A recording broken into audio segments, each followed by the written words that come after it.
Hi hello दोस्तों, नमस्कार, प्रणाम। आप सब कैसे हैं? उम्मीद है कि आप सब अच्छे हैं। आप लोग के साथ एक विवाह गीत लेकर आई हूँ।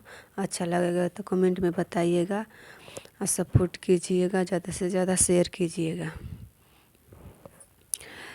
छोटी मोटी कुइयावा ये लोगावा निर्मल राम हो पनिया निर्मल राम हो पनिया। छोटी मोटी कुइयावा ये लोगावा निर्मल राम हो पनिया निर्मल राम हो पनिया।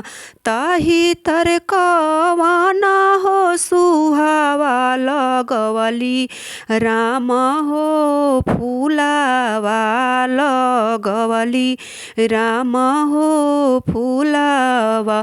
ताही तर कवन हो सुहावा लगवली राम हो फूलावा लगवली राम हो फूलावा।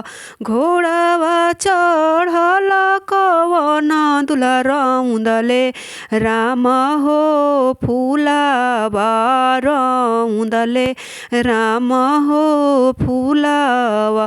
घोड़ावा चढ़ल कवन दुला रौंदले राम हो फूलावा रौंदले राम हो फूलावा।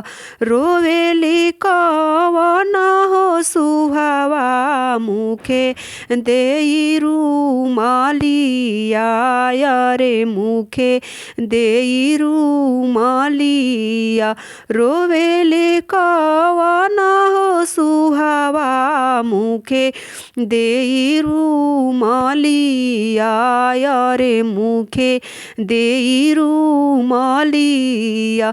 अरे कवन नीरा मोहिया ये लोगावा रौंदले राम हो फूलावा रौंदले राम हो फूलावा। कवन नीरा मोहिया ये लोगावा रौंदले राम हो फूलावा रौंदले राम हो फूलावा। अरे हसेला कवन हो दुल्हा ओठ चुए हो पनामा रे ओठ चुए हो पनामा। अरे हसेला कवन हो दुल्हा ओठ चुए हो पनामा रे ओठ चुए हो पनामा। अरे हम ही नीरा मोहिया ये सुहावा रौंदली राम हो फूलावा रौंदनी राम हो फूलावा। अरे हम ही नीरा मोहिया ये सुहावा रौंदनी राम हो फूलावा रौंदली राम हो फूलावा। हम नाही जननी ये सुहावा तोहार लावल हो फूलावा तोहार लावल हो फूलावा।